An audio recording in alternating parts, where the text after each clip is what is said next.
ये कहानी है एक ऐसे इंसान की जो आज से 10,000 साल पहले मर गया था और आज से 10,000 साल पहले वो एक बहुत ही ज़्यादा पावरफुल पर्सन हुआ करता था। पूरे कॉन्टिनेंट में उसका दबदबा था और लोग उससे काफ़ी डरा करते थे और उसकी इज्जत करा करते थे। वो बुरों के लिए शैतान और लोगों के लिए मसीहा था। उसके पास एक ऐसी चीज थी जो यूनिवर्स की पावर को होल्ड करती थी, जिसका नाम था जूसियन स्क्रोल। और उसी जूसियन स्क्रोल की वजह से लोग हमेशा उसके पीछे पड़े रहते हैं। एक दिन उसी फाइट में वो मारा जाता है, लेकिन जूसियन स्क्रोल उसकी सोल को अपने अंदर कैप्चर कर लेता है और फिर 10,000 साल बाद उसकी सोल एक ऐसे इंसान में जाकर बसती है जो कि अपनी सिटी का सबसे बड़ा ट्रैश होता है, जिसे सब लोग ट्रैश मुयून के नाम से जानते हैं। और कोइंसिडेंस की बात तो ये होती है कि उस पर्सन का नाम भी 10,000 साल पहले मुयून ही होता है। तो शुरू करते हैं इस यूनिक फैंटेसी और जर्नी से भरी हुई एक एक्शन सीरीज को, जिसका नाम है सुप्रीम गॉड एम्परर उर्फ वू सेंग शंगडी। ये है एक चाइनीज डोंगुआ। चलिए शुरू करते हैं। एपिसोड की शुरुआत में हमें एक सिटी दिखाई जाती है जहाँ पर लोग एक दूसरे के साथ बात कर रहे होते हैं और दौड़ रहे होते हैं। तभी हमें उस सिटी के अंदर एक शानदार स्कूल दिखाया जाता है। अरे ये क्या, बात तो खत्म होनी नहीं थी। ये है हमारे स्कूल के टीचर जिनका नाम है मुयुन, जिन्हें अभी अभी बच्चों के हाथ से चौक पड़ी है और अभी ये सोच ही रहे इनके साथ हुआ क्या। तभी एक स्टूडेंट बोलता है, तुम जो सच में खतरनाक हो, तुमने सीधा उसके माथे पर स्ट्राइक किया। तभी एक एक करके उस सारे स्टूडेंट को दिखाया जाता है। तभी उस टीचर को भी दिखाया जाता है जो खुद में ही बड़बड़ाता है, मुझे किसने बचाया, मैं तो पहले ही मर चुका था। तभी उस पर्सन का पास्ट दिखाया जाता है जहाँ पर वो बचपन में एक जगह कल्टीवेशन पे बैठा होता है, लेकिन वो कल्टीवेशन नहीं कर पाता। तभी उसके पास एक पर्सन आता है और कहता है, अब क्योंकि तुम्हारी कल्टीवेशन काम नहीं कर रही, तो अब तुम्हें हम हेरिटेज ब्रांच में भेज देंगे बेयून सिटी में और तुम वहीं पर रहोगे।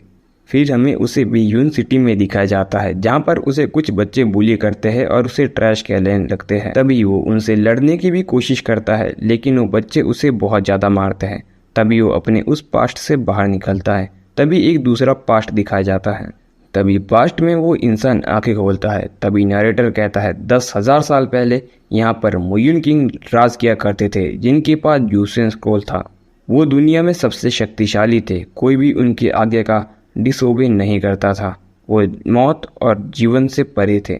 तभी हमें ओल्ड किंग मुयुन को दिखाया जाता है। तभी नरेटर आगे कहता है, लेकिन फिर भी कुछ बुरे लोग थे जो चाहते थे कि उनके पास भी जूसियन स्क्रोल की पावर हो, लेकिन मुयुन जूसियन स्क्रोल को बुरे लोगों के हाथों में नहीं पड़ने दे सकता था। इसीलिए उसने खुद को ख़त्म कर दिया और बुरे लोगों के साथ खुद भी मर गया। लेकिन मरने से पहले उसकी रिमेनेंट सोल जूसियन स्क्रोल में बच जाती है और वो उठने का इंतज़ार करती है। तभी प्रेजेंट का सीन दिखाया जाता है जहाँ पर वो पर्सन अपनी आंखें खोलता है। तभी वो उस पास से बाहर निकल के सोचने लगता है, मैं इस बॉडी में कैसे आया, मैं तो बहुत समय पहले ही मर चुका था और ये क्या चीज़ है। अपने उस पास्ट की वजह से उसके सर पर दर्द हो रही थी। तभी वो वहाँ पे उन स्क्रोल्स को टेबल पे ठीक करने लगता। तभी बच्चे उसमें चौक मारने लगते हैं, लेकिन मुइन उनके हर एक हमले से आसानी से बच रहा होता है। तभी मुइन सोचने लगता है, कोई स्क्रोल को ऐसे कैसे रख सकता है। तभी मुइन उस पर्सन की बॉडी से बात करने लगता है, अब तुम चिंता मत करो, हम दोनों एक ही है, अब तुम्हें फ्यूचर में कोई भी डिसरिस्पेक्ट नहीं करेगा।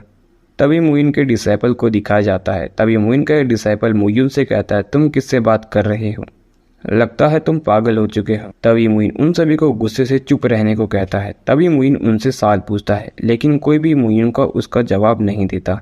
तभी मुइन बोलता है, क्या तुम तियानजू को जानते हो और क्या तुम लोग अभी भी 3000 वर्ड के बारे में केयर करते हो। तभी स्टूडेंट जिसका नाम मोयांग होता है वो कहता है, क्वेंग तियानजुन आज से 10,000 साल पहले एग्जिस्ट किया करते थे। तभी मुयुन भी सोचने लगता है, क्या 10,000 साल बीत चुके हैं। तभी वो पर्सन कहता है, लेकिन मुझे नहीं लगता कि वो एग्जिस्ट करते थे, या शायद करते होंगे। तभी मुयुन सोचने लगता है, उन एशियंट चीज़ों के लिए तो ये वर्ल्ड में सिर्फ एक पलक झपकाने के बराबर ही है।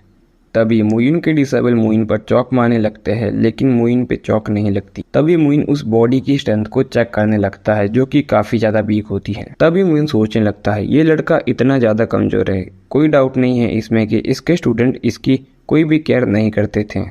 तभी मुइन कहता है, हम अब पढ़ाई शुरू करते हैं। तभी वहाँ से एक लड़की उठती है। तभी वो मुयुन से एक अल्केमी का सवाल पूछती है। तभी वो मुयुन से पूछते हुए कहती है, बच्चे ये नहीं समझते, लेकिन आप डेड ग्रास को क्यों ऐड करते हो परफेक्ट बनाने के लिए।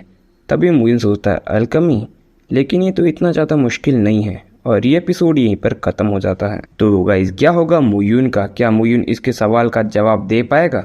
हालांकि मुयून को ये सवाल मुश्किल नहीं लग रहा है। और क्या मुयून इस बेचारे मुयून की ज़िंदगी बदल पाएगा? क्योंकि इसकी सिटी में कोई भी इज्जत नहीं करते, इसको एक हेरिटेज ब्रांच में भेज दिया गया है। और जिनको नहीं पता, हेरिटेज यानी कि नीचे की ब्रांचों में भेज दिया गया है, यानी कि किसी ऊपर की ब्रांच का था और जिसके कल्टीवेशन ना आने की वजह से इसको बाद में उजाड़े में कहीं भेज दिया गया है कि भैया तू जब कल्टीवेशन सीखेगा तब वापस आ जाइयो। बाकी देखते हैं किंग मुयून अब आ चुके हैं मुयून की बॉडी में, तो क्या किंग मुयून इस मुयून की जिंदगी बदल पाएंगे? और अगर आप इन सभी सवालों के जवाब जानना चाहते हो और इस इंटरेस्टिंग सी स्टोरी को सुनना चाहते हो तो चैनल को कर दीजिए सब्सक्राइब और नोटिफिकेशन बेल को ऑल पे सेट। बाकी मिलते हैं अगली वीडियो में, तब तक के लिए टाटा, टेक केयर और बाय बाय।